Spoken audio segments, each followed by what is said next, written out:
မြတ်စွာဘုရားလက်ထက်ကအဝန္တိဇနပုတ်မှာကုလကရမြို့ဆိုတာရှိတယ်တဲ့တာဝတိနဲ့ယူဇနာ120လောက်တောင်ဝေးတယ်ပစ္စန္တတိအယပေါ့နော်အဲ့ဒါရှင်မာကိစီမထေရအဲ့ဒီကိုသွားပြီးတော့သာသနာပြုတယ်လို့ဆိုကြပါဆိုမြတ်စွာဘုရားရဲ့အဆုံးအမတွေပြန့်ပွားအောင်အဲ့ဒီမှာသွားပြီးတော့သတင်းသုံးအဲ့ဒီမှာသွားသတင်းသုံးတဲ့အခါကျတော့အဲ့ဒီကုလကရမြို့ကအလွန်ချမ်းသာတဲ့နော်တတိမိသားစုတစုနော်သားဖြစ်တဲ့သောနာဆိုတဲ့ပုဂ္ဂိုလ်ကအလွန်ကြီးညိုတယ်မြတ်စွာဘုရားရဲ့တရားတော်တွေကိုအလွန်ကြီးညိုတယ်ရှင်မကိစီကိုလည်းအလွန်ကြီးညိုတယ်ဒါကြောင့်သူကယဟန်ပြုပေးရစီခွန်တောင်းတော်တော်နဲ့ခွင့်မပြုဘူးယဟန်ဘဝတပါးတည်းနေရတာသူများအိမ်လှည့်လည်ပြီးတော့ဆွန့်ခံစားရတာဒါလွယ်ကူတဲ့အလုပ်မဟုတ်ဘူးဆိုပြီးတော့လက်မခံဘူးဒါနောက်ပိုင်းကျတော့သူ့ရဲ့တရားတရားကိုတော့သိတဲ့အတွက်ကြောင့်လက်ခံတယ်ဆိုရပါစို့ယဟန်ပြပြီးဆိုတော့နောက်ကျတော့မြတ်စွာဘုရားဒီကိုသူ့ကိုလွတ်တယ်ရှင်မကိစီကအဲ့ဒီရှင်သောနာမြတ်စွာဘုရားဒီရောက်တော့မြတ်စွာဘုရားထူးခြားတဲ့ပုဂ္ဂိုလ်မှုလို့ပေါ့နော်သူနဲ့မြတ်စွာဘုရားနဲ့ခန္ဓာကုတိကျောင်းတစ်တိုက်ထဲမှာတင်းသုံးအဲ့မနဲ့လင်းတဲ့အခါကျတော့မြတ်စွာဘုရားအဲ့ဒီကျောင်းတိုက်ထဲမှာနေရင်းနဲ့ပဲသူ့ကိုပါဠိတွေဒေသနာတွေကိုရှုတ်ခိုင်းတယ်မြတ်စွာဘုရားရဲ့ဒေသနာတွေကိုရှုတ်ခိုင်းတယ်အထကဝက်မှာလာတဲ့ဂါထာတွေအဲ့ဒါတွေကိုရှုတ်ခိုင်းတယ်သူကလည်းရတယ်အဲ့ဒီဟာတွေကိုအဲ့ဒီဒေသနာတော်တွေကိုရွတ်တာရွတ်တာမဟုတ်ဘူးသူကပါဠိတန်နဲ့ဆိုလိုနော်ဓမ္မဂီတတန်လေးပေါအောင်နည်းနည်းလေးအတန်လေးထည့်ပြီးတော့ရွတ်တယ်တာယာကြည်နူးဝယ်လဲကောင်းသွားတာပေါ့အဲ့ဒါကိုမြတ်စွာဘုရားနာယူတယ်တဲ့သူရွတ်တာနာပြီးတော့မြတ်စွာဘုရားကောင်းလိုက်တာပေါ့နော်တာဓုခေါ်မြတ်စွာဘုရားတာဓုခေါ်အရန်နေလဲကြားတယ်အော်မြတ်စွာဘုရားတောင်တာဓုခေါ်တယ်ဆိုဘယ်လိုပုဂ္ဂိုလ်မျိုးတော့နော်ဒီရှင်သောနာအဲ့မြတ်စွာဘုရားတာဓုခေါ်ပြီးဒီရဲ့ချားမဲ့မှာအကြောင်းဆောင်နဲ့တည်းနရုပ်ကစိုးတွေဘုံမစိုးတွေနတ်တွေအကုန်လုံးတာဓုခေါ်ကြတယ်အဲ့ဒါဗြဟ္မပြည်ထိတာဓုခေါ်ရတယ်နတ်တွေကအဲ့ဒါယူဇနာ120ဝေးတဲ့ကုလကရမြို့မှာရှိတယ်သူ့ရဲ့မေတော်ကြီးအဲ့ဒီမေတော်ကြီးအိမ်မှာစောင့်နေတယ်အိမ်ဆောင်နတ်ကလည်းတာဓုခေါ်တယ်တဲ့အဲ့ဒီတာဓုခေါ်တဲ့အတန်ကိုမေတော်ကြီးကလည်းစောစီစီကြားတယ်ကြားတဲ့အခါကျတော့ဟဲ့ဘယ်သူတော့တာဓုခေါ်တာအိမ်ဆောင်နတ်ပါဘာလို့တာဓုခေါ်တာတော့ငါဒီမှာနေတာကြာလာပြီတခါမှတာဓုခေါ်တာမကြောက်အခုမှဘာလို့တာဓုခေါ်တာလဲဟာငါမင်းကိုတာဓုခေါ်တာမဟုတ်ဘူးလို့ပြောတယ်ငါ့ကိုတာဓုခေါ်တာမဟုတ်ရင်ဘယ်သူကိုခေါ်တာတော့ဟိုတာဝတိမြို့ဇေတဝန်အကြောင်းမှာမင်းရဲ့သားသောနာဒေသနာတော်တွေကိုအတန်လေးအတန်တားနဲ့ရွတ်ဖတ်နေတာအဲ့ဒါမြတ်စွာဘုရားတာဓုခေါ်နေတာနတ်တွေလည်းတာဓုခေါ်တာဒါကြောင့်မလို့ငါလည်းတာဓုခေါ်တာတဲ့ဒီမှာကြီးကကွဲပြားအောင်မေးတယ်မြတ်စွာဘုရားကသောနာကိုဟောတာလားသောနာကမြတ်စွာဘုရားကိုဟောတာလားမြတ်စွာဘုရားသောနာကိုဟောတာမဟုတ်ဘူးတဲ့သောနာကမြတ်စွာဘုရားကိုဟောတာတဲ့။အော်ငါရဲ့သားကမြတ်စွာဘုရားကိုတောင်တရားဟောသလား။ပိဋိ5မျိုးနဲ့ခန္ဓာကိုယ်ဟာပြည့်နေတယ်တဲ့။နှစ်သက်လုံးအားကြီးလို့ကျင့်တယ်လွန်းလို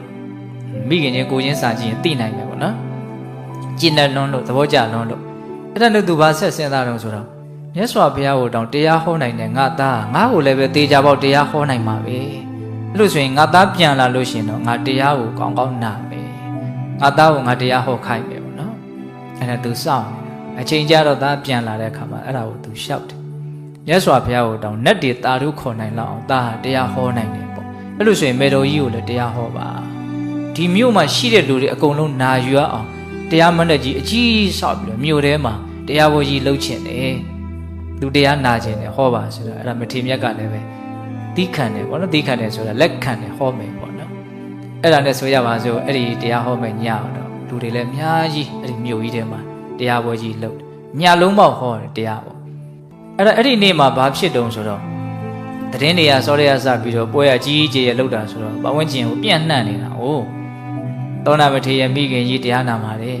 ်အလွန်ချမ်းသာတဲ့တတိအဲ့ခိုးသား900တဲ့သူတို့ကလည်းအဲ့ဒီဟာကိုစောင့်နေတယ်ခိုးမလို့အိမ်ကိုသူများတရားနာသွားတဲ့အိမ်ကိုသူကသွားခိုးမှာသူဒီကမာကြီးရှိနေမဝင်ရဲဘူးအစီမံကောင်းလို့မို့လို့အဲ့ဒါအိမ်ကလည်းဘယ်လောက်ချမ်းသာဆိုတော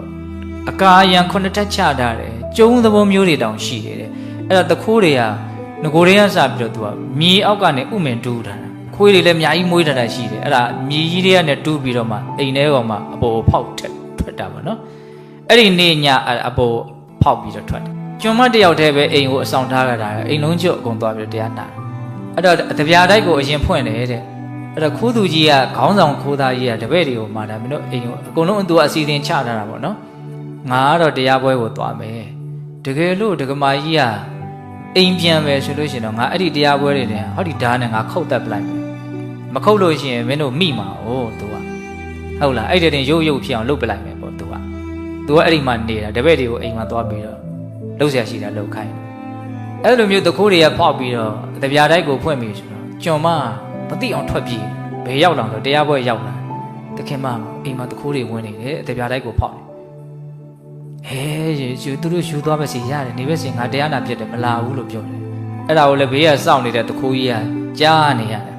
အဲ့ဒါတခိုးအဲ့ဟိုကျွန်မပြန်သွားပြန်ရောပြန်သွားပြီးတော့ခဏနေတော့ငွေတိုက်ကိုဖောက်တာတွေ့တာဟာငွေဆိုတော့ပိုးဖိုးတန်တယ်ဆိုတော့ခါပြေးလာပြန်ပြီးတော့တခင်မငွေတိုက်ဖောက်နေပြီဆိုကန်ယူရတယ်သူတို့နိုင်တဲ့လောက်ပဲယူမှာယူပဲစီလို့ပြောတယ်ငါတရားနာပြက်တယ်ငါအိမ်မပြန်ဘူးလို့ပြောတယ်နောက်တစ်ခါရွှေတိုက်ကိုဖောက်နေတယ်သူအိမ်ပြန်သွားတော့ဟာရွှေဖောက်ရင်တော့ပို့ပြီးတော့နစ်နာမှာပေါ့နော်အဲ့ဒါနဲ့ပြန်လာပြီးတော့ပြောပြန်ရောလေတခင်မရွှေတိုက်ဖောက်နေနင်ခဏခဏလာပြောနေတယ်အလိုက်မသိဘူးပေါ့နော်ရှိတယ်မြအကုန်ယူရင်ယူသွားပါစေနောက်တစ်ခါမှပြန်မလာနဲ့သူကမြဲမြဲအိမ်ပြန်လို့ပြောတယ်တခါတည်းနင်ဒီတစ်ခါပြန်လာလို့ရှိရင်နင်ကိုငါလှုပ်ရှားရှိတာလုံမယ်ပေါ့နော်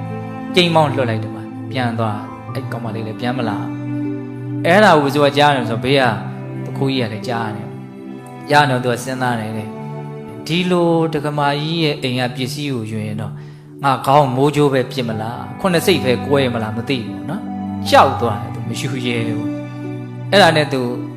အဲ့ဒီအိမ်ကိုအမြန်သွားပြီးတော့သူ့တခိုးတွေကိုတပည့်တွေကိုပြောတာပေါ့မင်းတို့ယူထားတဲ့ပစ္စည်းတွေကိုသူ့ငကိုထားတဲ့အတိုင်းအကုန်ပြန်ထားလို့ခိုင်းတယ်အကုန်လုံးပြန်ထားတက္ကမကြီးအိမ်ရောက်တဲ့အခါကျတော့ပစ္စည်းတွေကသူ့နေရာမှာသူအကုန်ရှိနေတယ်မနေ့လင်းမှပဲသူပြန်လာတာနော်အဲ့ဒီခိုးသားကြီးတွေက900လောက်ရှိတာဟုတ်ခိုးသားကြီးကောင်းဆောင်တယ်နော်900လောက်အဲ့ဒါနောက်နေ့ရောက်တဲ့အခါကျတော့သူ့ကိုလာပြီးတော့ဝှချကြရှစ်ခိုးကြတောင်းပန်ကြဘာဖြစ်လို့တော့မင်းတို့ကဘာဖြစ်လို့ထားတာလဲအဲ့ဒီမှာအကျိုးအကြောင်းအကုန်ပြောပြတဲ့အခါကျတော့ငါခွန့်လွတ်ပါလေခွန့်လွတ်လို့ရှိရင်တင့်ရတာတောနာတီမှာတို့ယဟန်ပြုပြရစီအဲ့ဒါကိုလည်းရှောက်ပေးပါအဲ့ဒါနဲ့တခါတည်းသူတို့လည်းယဟန်ပြုကြတာယဟန်အပါ900ဖြစ်သွားတယ်အဲ့ဒါနဲ့မြတ်စွာဘုရားနောက်ကြတော့